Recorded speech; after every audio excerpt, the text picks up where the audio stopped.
What's good, everybody? So this is an examples video on how to interpret graphs with position, velocity, and acceleration. I think this is something that really messes with people's heads. So just FYI, I do take requests. You can always ask more questions, whether or not you're my student. I am trying to build a really helpful YouTube channel. So any questions or feedback that you guys leave me is always helpful. And if you're ever looking for kind of an organized list of all of my videos, so for the book that we use, I have them organized by book. Eventually, I will actually build it out just for a general calculus class. But divideandconquermath.com, you can go and check out my whole list there. And then if you're ever looking to help me out, liking my video, subscribing to my channel, telling your friends, or leaving me a comment with any kind of feedback, it just really helps me to build out this channel. I'm super passionate about this. I really think that we have the potential to create something really incredible that will cater to everybody's different preferences with learning. So anytime you guys leave me feedback, it's very helpful. And this is something I really, really believe in. Okay, so let's get into this. So we're going to talk about the velocity of an object. So I have this graph.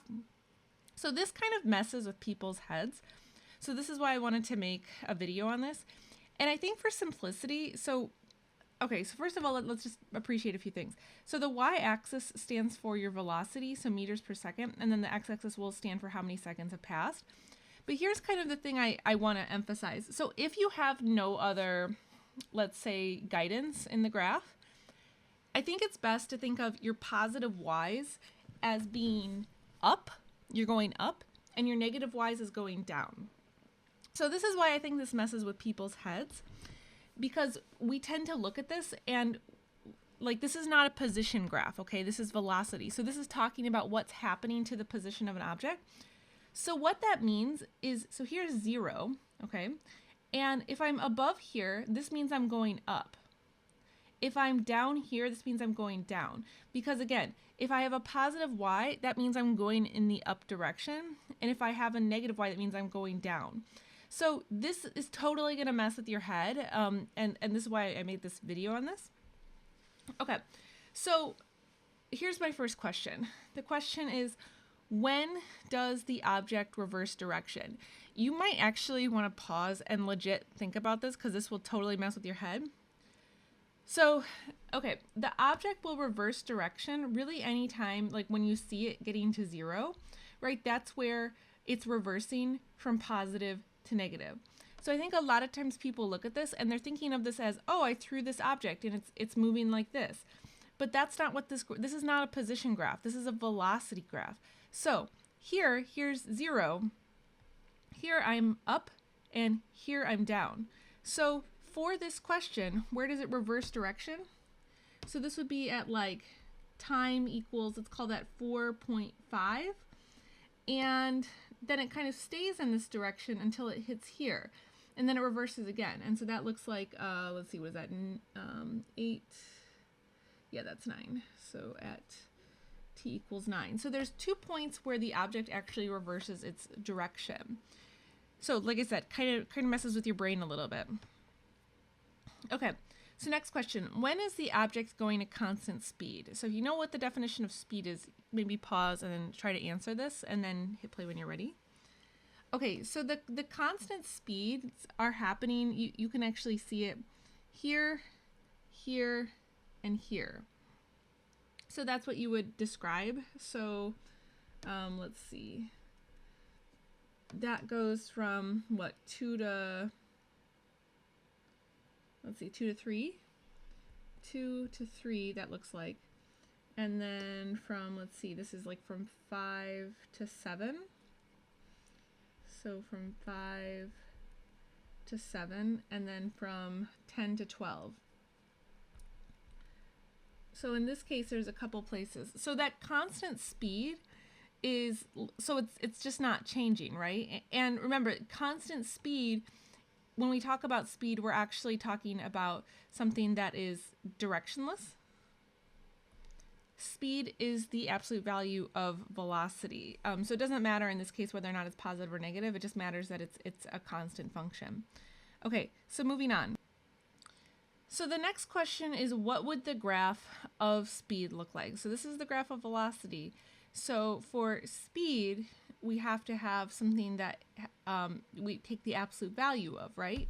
So basically what we're trying to do then is we're trying to take these parts here and we're basically trying to turn them into something now that is actually positive, right?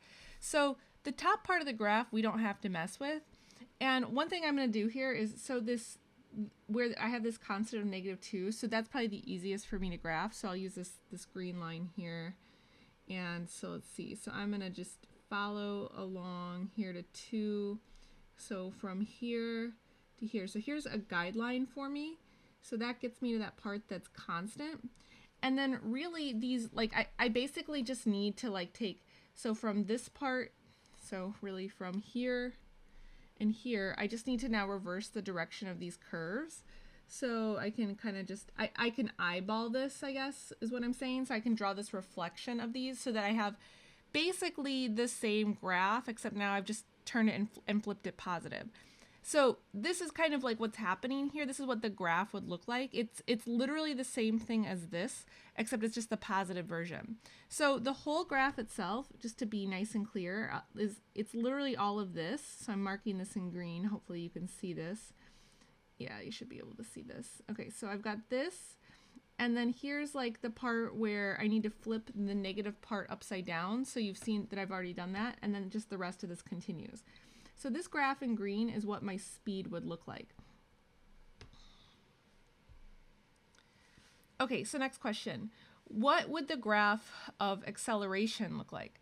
Okay, so this now is really kind of flexing on your understanding of what acceleration means and really understanding kind of the idea of derivatives, I guess.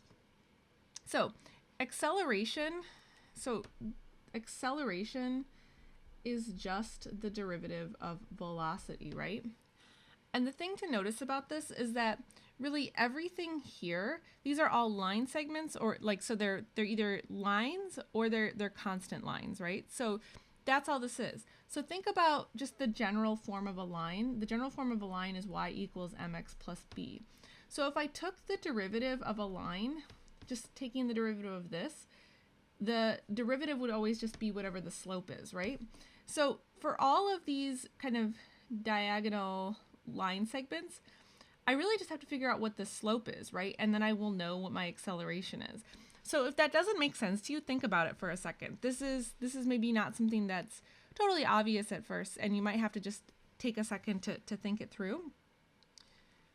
So for my purposes, I'm really just interested in what are the slopes of these lines. That's really what I want to know. So starting with this little segment here. So this, I'm just going to count. So let's see, if I go up, let's see, this would be 1, 2, 3, 4, and then it looks like I go over, it looks like I'm going over 1, 2. So this has the slope, so I'm just going to put 4 over 2. So this has the slope of 2, okay? So that's the first one. So moving on here, so this is a constant, so the slope of any constant is just going to be equal to 0, so I'm just going to note that. And then coming down to this next part, so now I want to figure out what is the slope of this guy here. So I can just count this out. So let's see, I'm starting here. So how far do I go down? So it looks like I'm going down 1, 2, 3, 4, 5, 6. And then it looks like I'm going over 1, 2. So I've got the slope of -6 over 2, which is -3. And then I come back to another one of these little constant guys. So this is still just m equals 0. And now for the next one, so we'll do this in blue. Hopefully you guys can see this. Okay, so now let's see, I'm here at 7, so I'm going up 1, 2, 3, and then I'm going over 1, 2, 3. So my slope in this case, I went 3 over 3, so that just equals 1, and then we have one more little constant piece here. So this is m equals 0. Okay, so this actually is getting at then exactly what the acceleration is. So you like actually have to go through and figure this out and figure out what the slopes are. Because like I said, these are just lines. This whole thing represents velocity. And if I take the derivative of velocity, I will get acceleration. So if these are all lines, if I figure out, the derivative of any line is just its slope. So once I figure out the slopes, I basically have figured out how to get to my acceleration. Okay, so this is going to just require a little bit more work. So let me clear a little space. Okay, so I've drawn, like, this is going to be my acceleration graph here. So this will be meters a second squared, and this will be seconds. So just a really small, like, little interpretation of this. Okay, so from 0 to 2, we have the slope of 2. So I'm just going to draw that. So from 0 to 2, so here's the first one. So I'll put an open dot here. And then from, let's see, from 2 to 3, I'm at this constant of 0. So from 2 to 3, I'm at the constant of 0. So here's 2 to 3. So I'll just use that color that I had before. And then it looks like from 3 all the way to 5, I have this, I was going this velocity of -3 meters a second, or acceleration. Okay, so anyways, let's see. So here's -3, 4, 5. Okay, so here's kind of the next part. And I'm color coding it to go alongside with what I had before. And then my acceleration drops back to 0 from 5 to 7. So I'll come back up here, 5, 6, 7. There you go. And then from 7 to 10, it looks like my acceleration was here at 1. So from 7 to 10, 8, 9, 10. Okay. And then finally, from 10 to 12, I went back to 0. So it's a little bit like, so I have open dots here. So the reason for that is because it's like we don't know that exact kind of moment when it's changing. So, it's just easier just to put open dots since we can't define that exact moment. But this is what the acceleration graph would look like. So it's like this little piecewise function, really. Okay, so there's that one. So now my question is, when is the acceleration positive? Okay, so now this is again like a question of slopes.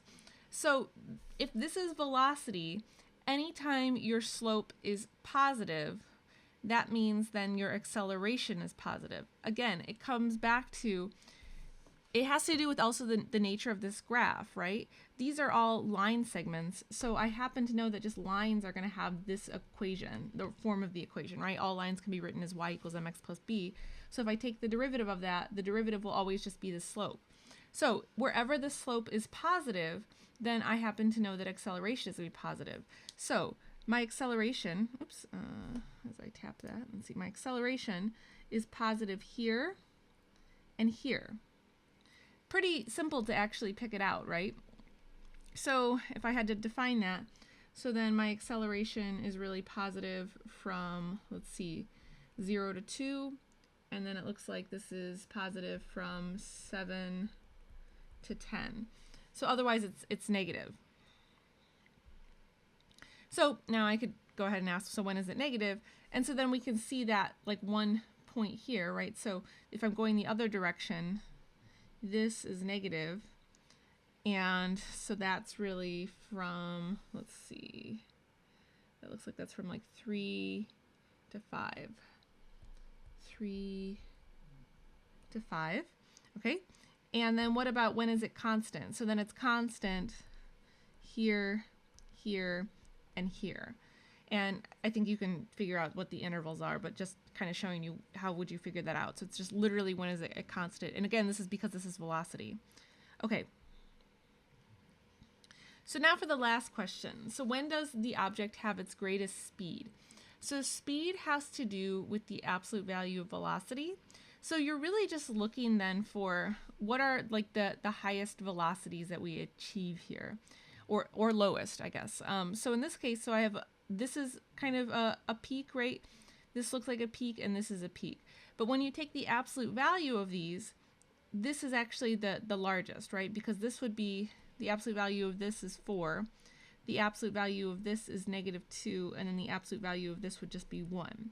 So this can happen, like you can have like a singular peak, by the way, like if this had just come, so just to be nice and clear, if this had come up like this and then immediately come back down, if I had just like one singular point here, that would still be like the greatest speed, if that makes sense. So you can have just like a singular point. It just so happens in this particular graph that it's a constant. So in this case, this would be where my greatest speed occurs.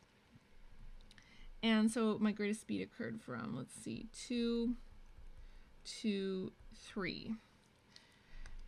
Now, what if I had this all the way down to like -4? What if this had come down to -4? Then that would also actually be your greatest speed. So you take the absolute value of it. So hopefully that makes sense. But if you guys have questions, you can always ask. If I have to make more videos, I'll make more videos. But hopefully this was helpful, and I'll catch you guys next time.